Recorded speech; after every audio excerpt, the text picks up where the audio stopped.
سارے اعمال کی جزئی چیزیں کیا واقعاً قرآن کریم میں درج کر دی گئی ہے؟ کیا واقعاً احادیث صحیحہ میں اس کے ناموں کے ساتھ اس کا تذکرہ آ گیا ہے؟ اگر ایسا ہے تو آپ ایک سوال ان سے بھی کر لیں. یہ تو جلسہ میلاد ہے، جشن میلاد ہے، یہ اجتماع ذکر مصطفیٰ صلی اللہ علیہ وسلم ہے، یہ تو بات کی بات ہے. نماز تو سب سے پہلے فرض کا درجہ رکھتی ہے. اللہ کے پیارے حبیب علیہ الصلوۃ والسلام معراج کی رات فریض نماز لے کر صبح مکہ مکرمہ تشریف لائے تو فجر بھی ادا ہوئی، ظہر بھی ادا ہوئی، عصر بھی، مغرب بھی، عشاء بھی. 3 نمازیں تو جہری ہے، 2 نمازیں سری ہے. فجر مغرب عشاء میں تلاوت جہر سے کی جاتی ہے اور ظہر عصر میں تلاوت آہستگی سے کی جاتی ہے. تو اب ان سے یہ پوچھیں کہ آخر اللہ کے پیارے حبیب علیہ السلام نے معراج کی رات فریض نماز جب اللہ نے دیا بطور تحفہ امت کو، تشریف لانے کے بعد جو پہلی فجر پڑھائے تھے اس میں کون سی سورتوں کی تلاوت کی ہے؟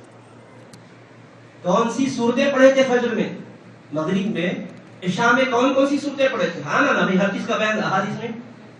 12 ربیع الاول کو صحابہ ذکر مصطفیٰ میلاد پاک کے طور پر کیے ہیں تو کہیں روایت بتاؤ.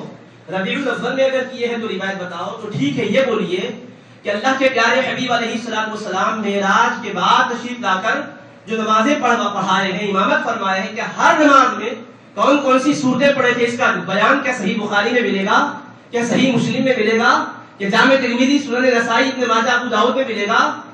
اسی طرح سے پیارے آقا علیہ السلام مدینہ منورہ تشریف لے گئے. مدینہ منورہ میں 10 برس آپ کا قیام رہا تو گویا ہر دن 5 نمازوں کی امامت فرماتے رہے. اس طرح سے اللہ کے پیارے حبیب علیہ السلام نے 10 سالہ قیام مدینہ منورہ میں کون سی نماز میں کون سی سورتوں کی تلاوت کی تھی؟ کیا واقعتاً ہر دن کے اعتبار سے الگ الگ بیان ملتا ہے؟ خیر، 5 وقتہ نمازوں کا تو بیان ایک تفصیل طلب ہے. جمعہ تو ہفتے میں 1 مرتبہ آتا ہے، مہینے میں 4 یا 5 ہے. اس طرح سے ایک سال کے اندر 10 سال کے اندر کتنے جمعہ ہوئے حساب کر کے پوچھو. صحیح بخاری سے ہی بتا ڈالو کہ پہلے سال پیارے حبیب پاک علیہ السلام نے جمعہ جو خطبہ دیا تھا، جمعہ میں خطبہ تو ایسا ہے کہ صحابہ کے مجمع میں ہوتا ہے تو پہلا خطبہ کیا تھا، دوسرے جمعہ کون سا خطبہ تھا، تیسرے جمعہ کون سا خطبہ تھا، چوتھے جمعہ کون سا خطبہ تھا، اس کے بعد والے جمعہ کون سا خطبہ پڑھا، پھر اس کے بعد کے جمعوں میں کون سا خطبہ آپ نے ارشاد فرمایا. اس طرح پورے 10 سالہ مدنی دور کے ہر جمعہ کے خطبوں کو، ہر عید کے خطبوں کو تم سیاستہ سے بتا ڈالو. ہم پوری ذمہ داری سے کہتے ہیں تاکہ ہم بھی دیکھ لیں کہ علم کے کس اونچے مقام پر تم فائز ہو جس کی بنیاد پر کہتے ہو. اگر ربیع الاول کے مہینے میں صحابہ کرام نے کیا ہے تو بتاؤ، ہے تو کریں گے، نہیں تو نہیں کریں گے. اگر یہی اصول ہے تو پھر بتاؤ آقا نے خطبہ دیا تھا تو کون سا دیا تھا؟ اگر بتا سکو تو دیا ہوگا، نہیں بتا سکو تو کیا یہ کہو گے کہ نہیں دیا تھا؟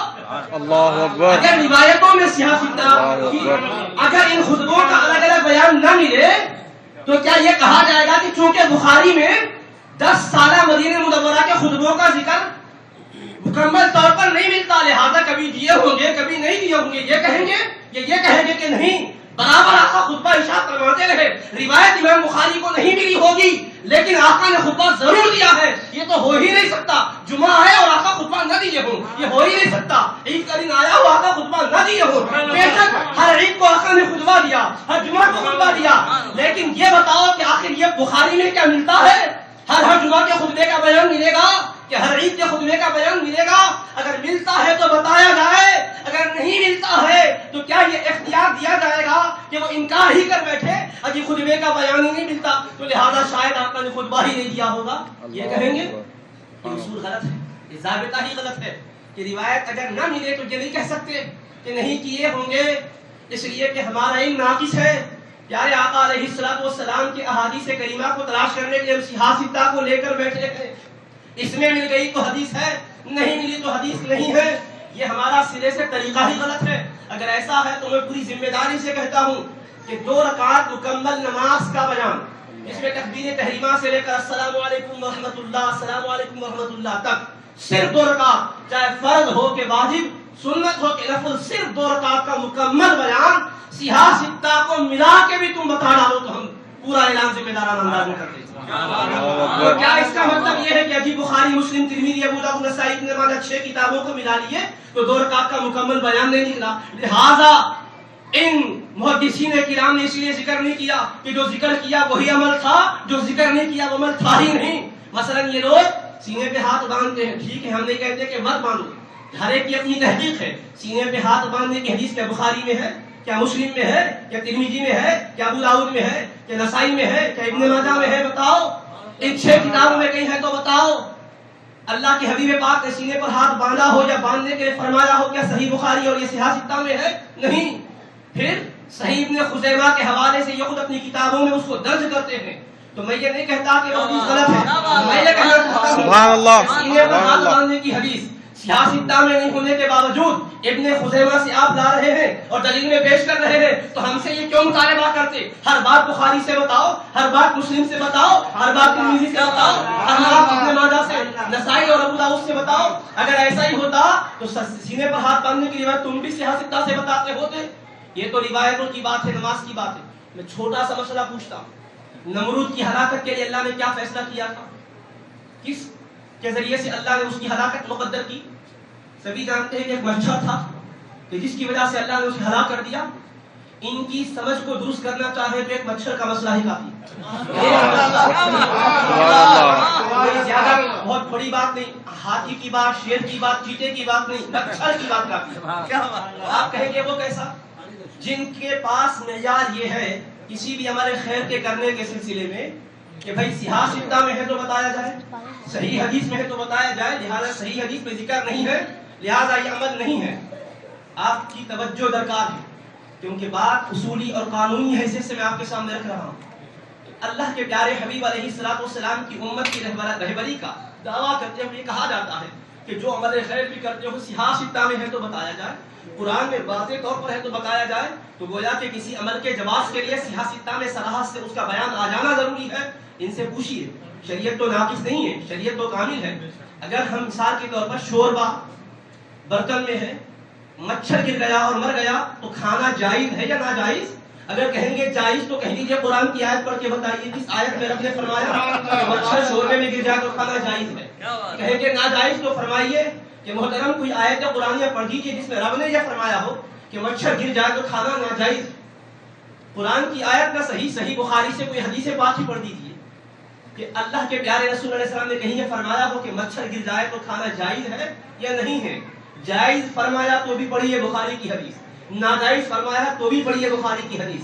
بخاری میں حدیث نہیں ملے گی، ٹھیک ہے، مسلم شریف سے پڑھیے، پوچھیے گا صحیح مسلم ہی کی روایت ہے تو لاؤ، دوسرے نمبر پر اس کو بھی مان لیں گے کہ جس میں اس بات کا بیان ہو کہ مچھر اگر دودھ میں گر جائے تو استعمال جائز ہے یا ناجائز ہے۔ جو بھی کہیں گے جائز کی شق اختیار کریں یا ناجائز کی شق اختیار کریں، ان کو اختیار ہے، لیکن جائز کہیں بھی تو حدیث پڑھیں، ناجائز کہیں بھی تو حدیث پڑھیں، کیونکہ آپ کے پاس معیار یہ ہے کہ کسی چیز کا جائز ہونا یا ناجائز ہونا اسی وقت طے کیا جائے گا جب کہ قرآن کی آیت میں بیان اس کا واضح آیا ہو یا صحیح حدیث میں آیا ہو۔ یہی اگر اصول و ضابطہ ہے تو ایک مچھر ہی کا مسئلہ حل کر لیجیے، کافی ہے سمجھداروں کے لیے ایک مچھر کی بات۔ اور یہ مچھر کا مسئلہ کوئی ایسا نہیں ہے کہ سائنٹیفک دور میں بہت زیادہ غور و خوض کے بعد حاصل کرنا پڑتا ہے، یہ ایک نادر الوقوع نہیں ہے، کثیر الوقوع ہے، کبھی کبھی پیش آنے والا مسئلہ نہیں، ہمیشہ سابقہ پڑتا ہے۔ مچھروں سے تو آپ کو اتفاق ہوتا ہی ہے، تو مچھر گر جائے تو کیا کرنا چاہیے؟